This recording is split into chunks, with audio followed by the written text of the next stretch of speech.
Vegeta and future Trunks went into the Room of Spirit and Time. They went in first in order to train and break the Super Saiyan wall, come out stronger than ever in hopes of defeating the android threat at the time. As we are all very well aware, Vegeta and Trunks both ascended, both able to use what has been labelled Super Saiyan Grade 2 and 3. And although Vegeta used Grade 2 against Cell, he knew the speed and stamina issues with using Grade 3, which is why he didn't focus on it. Trunks, on the other hand, went balls deep against Cell and tested the Grade 3, which was a complete failure. However, after the failure of defeating Cell, Vegeta and Trunks returned to the lookout awaiting the return of Goku and Gohan from the Room of Spirit and Time, and to everyone's shock, they leave much earlier, and didn't spend the whole year inside. Now bearing in mind, before everyone entered the time chamber, you can argue that Vegeta was stronger than Goku based on certain dialogue, but typically the fandom likes to see Goku and Vegeta around the same level of Super Saiyan power before they both entered the training. Also, with future Trunks, I believe it's implied that his Super Saiyan power was not the same levels as Goku or Vegeta during the early android fights. But Goku and Gohan had left the time chamber showcasing a mastery of Super Saiyan, which when fully powered up would be referred to as the Mastered Super Saiyan or Super Saiyan Grade 4, and in order to achieve this, Goku and Gohan had learned how to stay transformed as a regular Super Saiyan 24/7, or at least when they are awake. Not focusing on the Grade 2 or 3 variants, but strictly focusing on basic Super Saiyan mastery, which in turn made Goku and Gohan overcome the wild emotional roller coaster of being a Super Saiyan, as well as conserving a ton of stamina when fighting as a Super Saiyan. Super Saiyan had pretty much become their new base form. Coming out of the time chamber, Vegeta and the others speculate to what is going on. Vegeta couldn't even feel their energy. But the question none of them asked is, how did they do it? So then we would learn Vegeta and future Trunks would both go inside the time chamber for another year, where Goku made it pretty clear he would not be going back in with Gohan. To everyone's shock, he mentions there's no point going in there stressing the body like torture. That's not actually training. But after Vegeta comes out from another trip, in the anime at least, Piccolo mentions Vegeta has grown stronger, but it's still not enough. In the Japanese original, I believe Piccolo just looks at him and then goes back to meditating as if to say, big deal, not impressed. Now, based on their performance in the Cell games, Vegeta and future Trunks both feel and perform at a similar level of power. It would be hard to tell the difference between them, but both fall far short of Goku and Gohan in their Super Saiyan forms, despite going in the time chamber a second time. So where did it all go wrong for Vegeta and Trunks? Why could they not achieve the Mastered Super Saiyan Grade 4, or not even rival Goku and Gohan in terms of raw power at least? After good old-fashioned raw Saiyan punishment training, despite their power going in the second time was far greater than themselves and Goku going in the first time. Now, first of all, we all know the main reason for Goku and Gohan getting stronger ready for the Cell games, and that was for the plot. To allow Goku and Gohan to have their big fights with Cell, seeing as Vegeta and Trunks already had them. Going in to train for a second time, Vegeta had a few main goals. Surpass Kakarot because it's Android Saga Vegeta, also to defeat Cell, and finally to get stronger because he's a Saiyan prince with insecure pride issues. You would assume his motivation was there.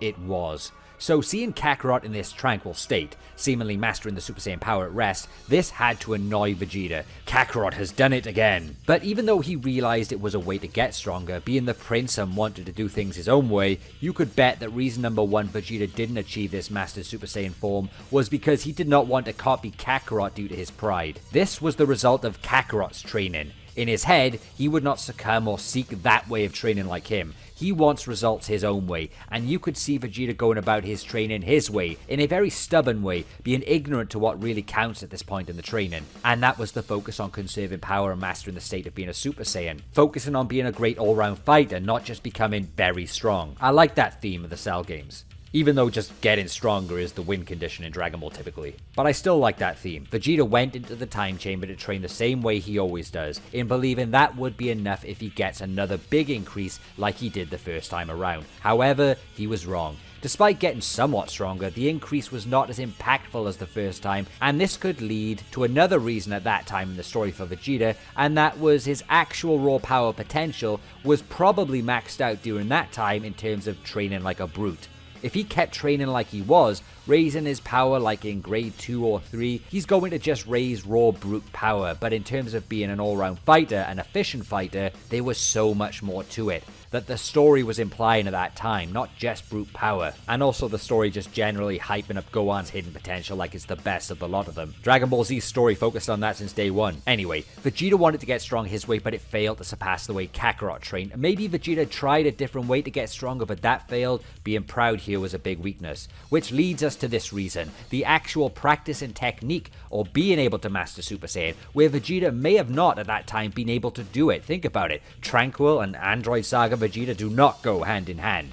Vegeta had a massive chip on his shoulder, his anxiety was through the roof, he was angry, he was irritable, he just wanted to rage out and get strong. Let's say Vegeta did try to master Super Saiyan whilst in the time chamber. The way he transforms is through a lot of self-hatred and general anger. To put a lid on all of that would take Vegeta a lot more effort than it would take Goku. Remember, Goku had training on Yardrat, controlling his spirit after he became a Super Saiyan on Namek, being able to balance on the mountain peak as calm as a still lake. Goku was the type of warrior who had inner peace, and mastering Super Saiyan would come second nature to him, and was probably an extension of what he learned on Yardrat, because we all know he was ready to ascend the moment he woke up from the heart virus issue. For Vegeta to stay in a state of his angered, fueled Super Saiyan, this would be extremely difficult, so perhaps he did actually try it inside the time chamber, but when he realized this way of growing was just not for him, and that it would take far too long to get used to it, he probably would have resorted back to his old, raw, basic principles. So another reason I want to bring up is the fact that Goku and Gohan worked together, whereas Vegeta and Trunks did not.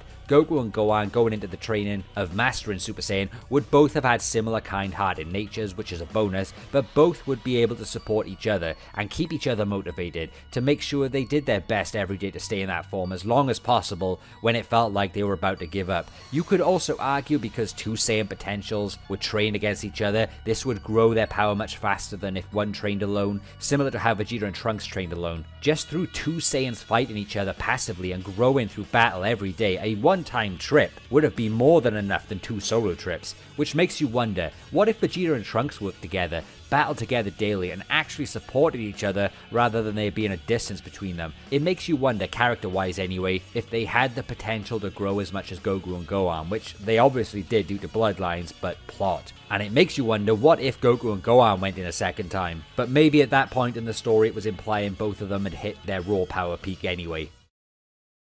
Being of similar hybrid nature to Gohan, and unquestionably having far more motivation to defeat the androids, the only reasons you can say Trunks didn't achieve mastery of Super Saiyan, or hell, even Super Saiyan 2, was due to plot, but mostly due to training alone and being someone with actually very poor training experience and history, as well as not being very perceptive. Think about it, Trunks is a guy who had a brief moment of training with future Gohan. Ever since then, he ran away and hid every day of his life, and suffered extreme pain. He may do a few sword chops here and there in the mountains, but really, what experience of training does this guy have? Absolutely low amounts. The only times he saw someone train intensely for a long period of time was watching his own father train inside the time chamber, which if you think about it, all he did was pick up on things visually, and trying to learn something from someone as hot-headed and angry as Vegeta is not going to be the best way of learning. Trunks went into the time chamber a second time, still with limited training experience, and probably just trained in a raw Saiyan punishment training procedure just like before. Imagine Goku went into the time chamber with Trunks,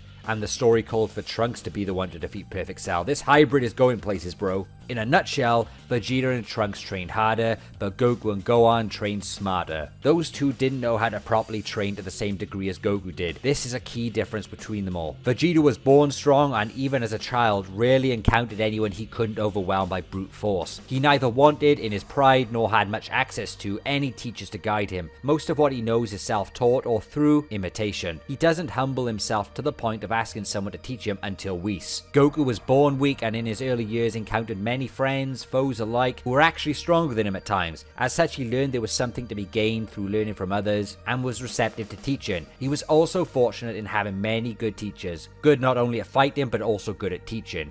Trunks had the misfortune of not having access to good teachers, as all decent candidates were dead in his timeline. The training from Gohan was minimal. You might notice that when Goku and Gohan were training, Goku used his knowledge to bring out Gohan's hidden potential, and then used Gohan as an effective training partner to bring out his own strength. Like I said, Trunks and Vegeta didn't get that much training time together. Vegeta ignored Trunks most of the time, and this reduced the effectiveness of their training and was a much less efficient way of exploiting their inner Saiyan growth abilities.